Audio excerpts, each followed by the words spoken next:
My name is Amelia Emberwing, and I am here with some incredible filmmakers and cast members who may or may not have made the film of which you just watched. Please join me in giving an extremely warm welcome to filmmakers Daniel Goldhaber, Mazzei, and stars Dacre Montgomery and Barbie Ferreira.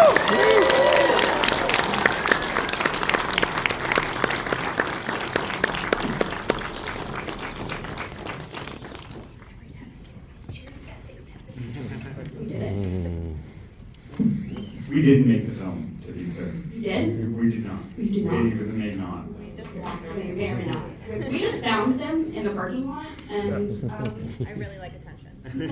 me too. I love waves. So before we get into the meat of individual questions, I thought we would have a nice little easy exercise where we look at the themes of Faces of Death and have a super easy breezy conversation about censorship, because obviously the original Faces of Death went into notoriety and became the cult film that it is because it was so censored.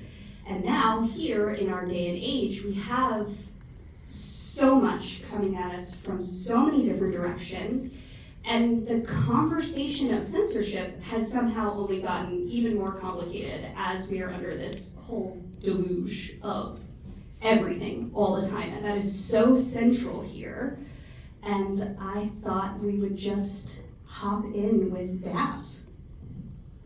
Yeah, I mean, I think one of the things that the movie is kind of touching on is the idea that content moderation as, an industry exists less to protect us from the horrors of social media than to provide a smokescreen and liability shield for, social media companies, because they say, well, we have a robust content moderation department, we're keeping dangerous things off the internet.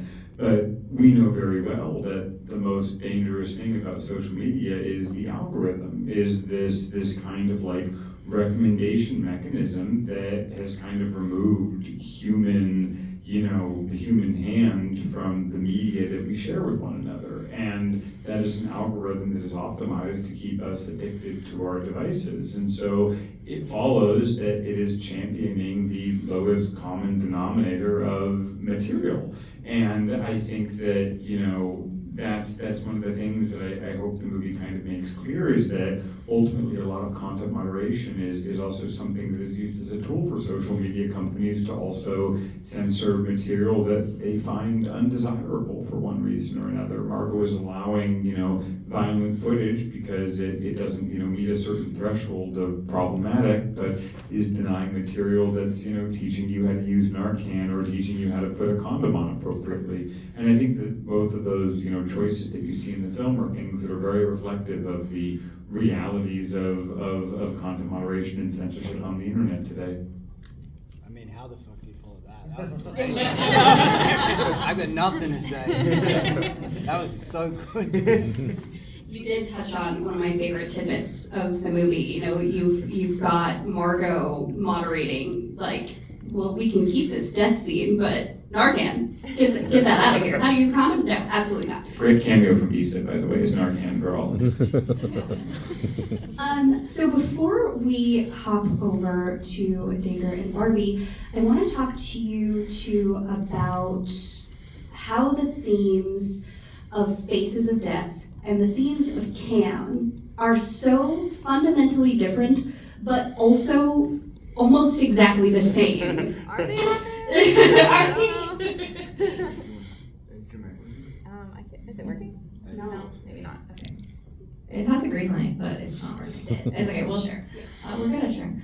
I mean, they're very similar. We're actually reminded today of the fact that Cam actually opens with Alice fake slitting her throat on a live stream.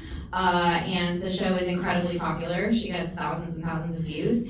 And I think, that just speaks to the fact that back in, 2018, we were or 2015, I guess, when we started first conceptualizing of Cam, we were already kind of grappling with the idea of how we are kind of being fed this type of content by the algorithm because, you know, it's optimized for engagement, and this is the kind of content that gets engagement. We all know, like, what rage bait is. Like, it works. We all kind of relate to that fury of, even Arthur, when he's, like, commenting, you know, it looks like a student film, and he's kind of, like, going on his, like, Finsta to, like, comment, you know. We all relate to that. We all relate to that moment, and so I think, you know, we really want to make films about how it feels to be alive, how it feels to exist in a time where we spend hours and hours a day on our phones engaging with this type of media. And I think, you know, Faces of Death, while a lot kind of darker than Cam, only speaks to the fact that I feel like our experience of the internet, of doom scrolling, has gotten a lot darker in the last, you know, 7, 8 years. And when we do live at a time where, you know, we can open our phone and be served images of death without even seeking them out. Dacre and Barbie, you both have such a challenge in this film because, you know, we've got so much meat in the script and so much meat in the direction, but you both play such unique roles that only flourish based on your decisions as actors. So I would love if the two of you could talk about how you approached your roles individually, but also how you approached it when your worlds collided and how you built that rapport together. Yeah, so we shot all of our scenes up top on the shooting schedule, so we got to do kind of like, I got to really meet Arthur before even my journey, and so Danny was very adamant that we didn't really become very friendly during the whole process, just so we can have kind of like a Silence of the Lambs mysterious rivalry of sorts, of course. So individually, what I did was, I mean, we're in New Orleans, we were in there, I felt like I was listening to a lot of podcasts and just getting into the mindset of someone who's watching some of the worst content that you can watch on a daily basis for way too long and consistently, and also having trauma with the digital age, having like this viral video come out that, like, you know, everyone, she's always walking around like, is someone gonna like know who I am, or are they gonna know the worst, darkest part of my life? So it was a lot of that. It was a lot of sad music, a lot of scary videos, and yeah, Dacre was incredible in it, so I just invite him to let him talk to speak to Arthur. Oh, no, you're incredible in it. I have a random little side thing, which I just thought of, which kind of plays into this, because I think Barbie's spoken really largely to the lack of interaction we had and how that informed the roles and all that sort of stuff. You know, I found out the other day, I was rewatching first season of True Detective, one of the greatest seasons of television of all time, I think. And I discovered that housing community that we were shooting in outside of New Orleans wasn't there, and that's where Carcosa, that's where they first started looking for the killer, because the chemical plant is in the background behind the bridge. And the reason I bring that up is to say that the actual location kind of felt like this Stepford wife, perfect kind of weird, eerie community with one of the highest cancer rates in this country, next to this chemical factory that burned off this huge flame at night into the sky. So if there was cloud cover, the whole place was like this amber color. And it was kind of terrifying and haunting in this kind of really weird way, especially for me as an Australian. It kind of felt dystopian, this kind of weird setup, you know, as soon as the girls make it out the back, and then it's suddenly even the color palette, because the grade changes in every way in it. And you know, I think I'm digressing on to kind of a different, I'm not really answering your question, but all that is to say that I had been to New Orleans before, and the outskirts of this kind of suburbia beneath this chemical factory, I think, helped inform elements of definitely my performance, and just feeling like what a blessing it is to shoot on location as opposed to stage or any CG, like green screen, whatever, which helped. And I realized it hasn't really answered your question, but look. But you know what? There was so much meat to it that I don't think anybody realized. Right, I'm glad you like it. It was great. So this film is just made up of difficult scene after difficult scene, whether it be, you know, dealing with all of the mannequins or that it's emotionally difficult. And so I would love to hear, both as filmmakers and performers, which scene was most difficult for each of you individually to create.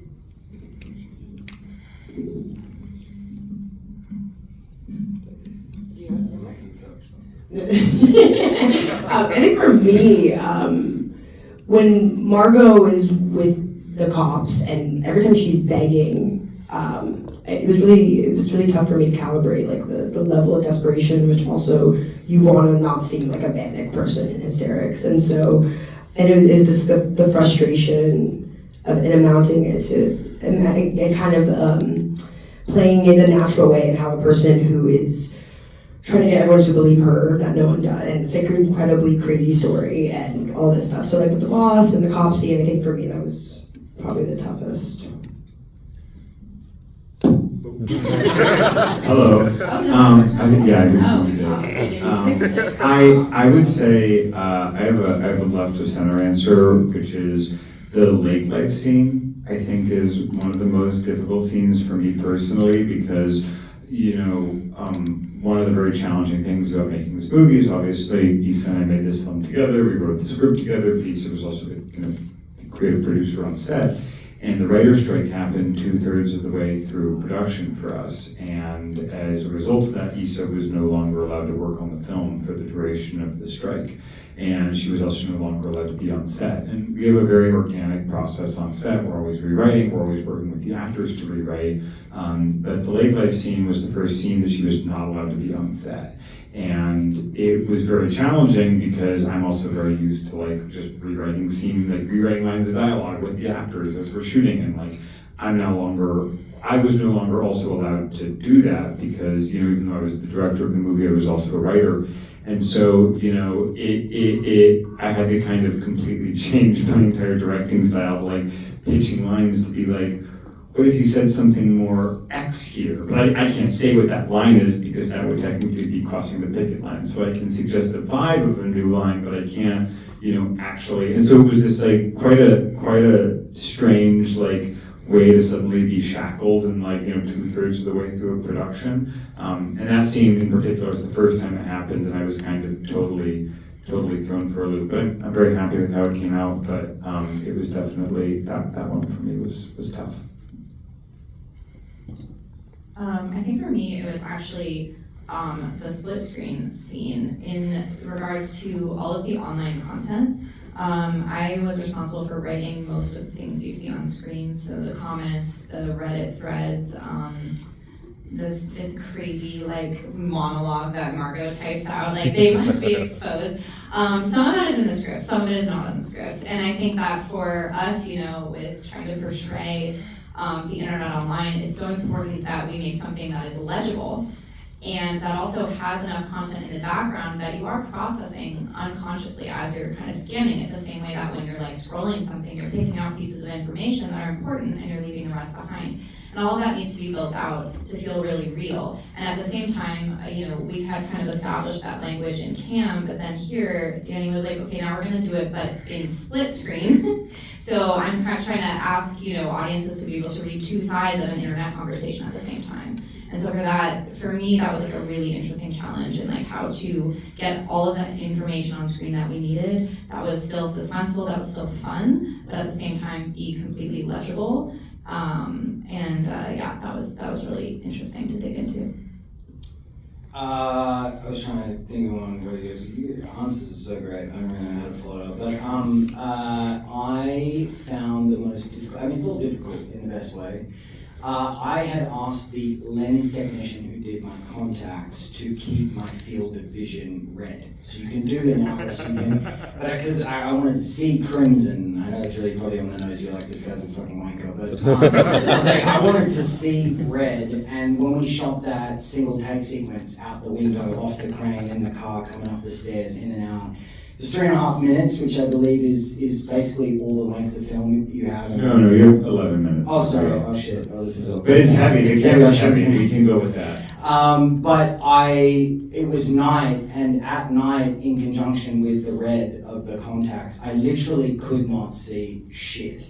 I couldn't see anything. And so from the time I got out of that car, I was like, could have been on a ton of drugs, I could have been anywhere on the planet, and just had to somehow make my way to the door, get up the stairs, something with a knife, something with a lockpick, go through a door, fight a guy, hit you against the wall, and try and not kill myself or hurt anyone.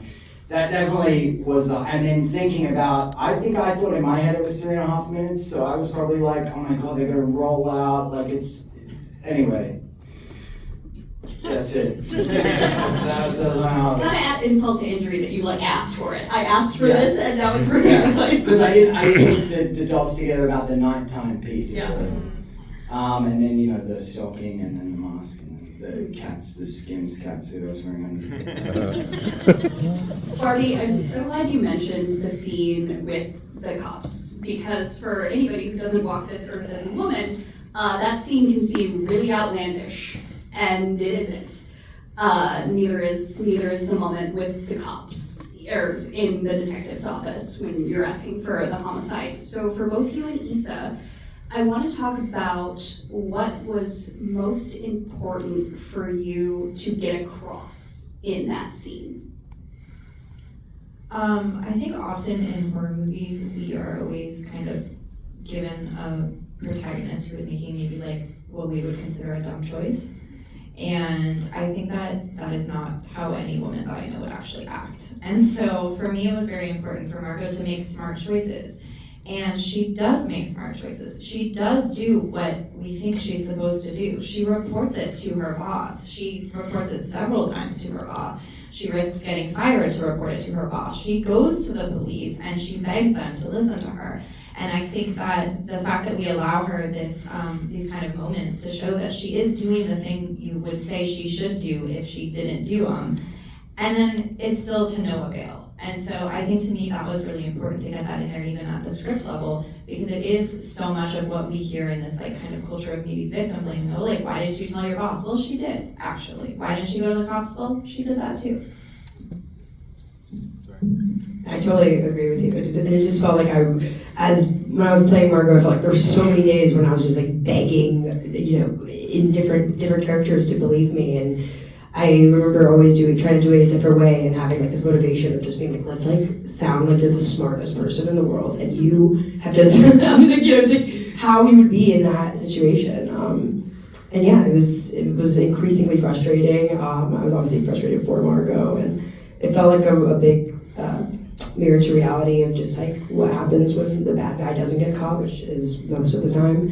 And that's why I really like the catharsis of her just kind of doing it herself. So and it's kind of the fantasy we all have, the revenge fantasy, really. Hell yeah. So before we wrap this up, we've got time for one more, and I feel like we can't let anybody go until we talk about the ending of this film. Because on the one hand, you have the catharsis of she got him, she got her justice, but on the other hand, he got exactly what he wanted. So as both creators and performers, can you guys talk about that scene? So there's a critic named Charles Bramesco who we've been friends with for a while, and he wrote our piece in Fangoria.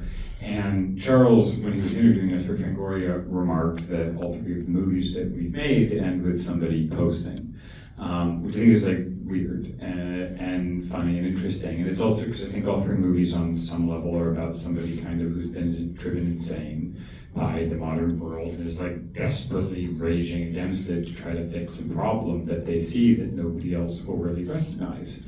And I think that in all three movies, you also see a character who kind of ends up getting a redemptive act of violence. If it's, destroying a digital copy of yourself or blowing up a pipeline or ultimately killing the bad guy.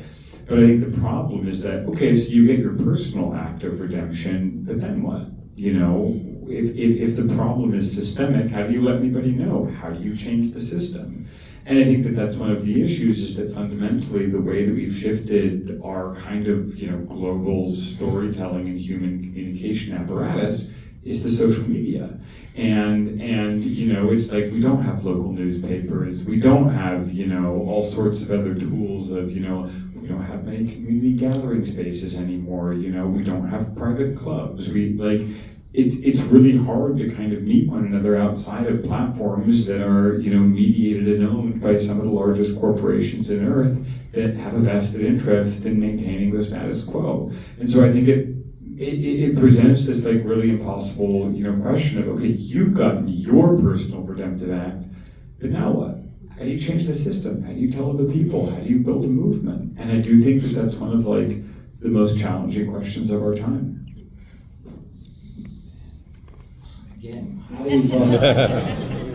And this is why, like that, I mean, you as a performer and as a creative and you guys as creatives, like this is, I'm just listening to all of you, I'm like, this is exactly why you want to do what you want to do, because you want to be behind something that has a message with people that are intelligent and clearly have something to say. And I mean, I think that's clear at the ending of the film, regardless of how you view either end of our character's spectrum. I think it's clear exactly what you guys are trying to say, and especially in your response. So, hats off to you guys. Yeah. All right, that is our time today. Everybody, please join me in giving an incredible round of applause to the wonderful creators. And thank you for seeing this movie. Thank you for seeing it in the theater. This is a little movie that could, it almost didn't come out, and I'm just so glad to be able to share it with all of you guys. And if you liked it, we're opening this weekend. Please go see it again. Please take friends. Please get friends to go see it. Support independent film. And thank you so much. It means the world that you're all here.